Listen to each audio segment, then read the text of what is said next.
Raju Private Limited received an order of advance payment on 5th January. They received the order and carrying out the architecture design job. So service, no, section 13, and delivers the design on 23rd of April.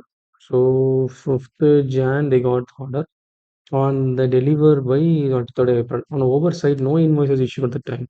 It is issued much later when the expiry of the prescribed period of issue of time later they issued. So what is the time of supply?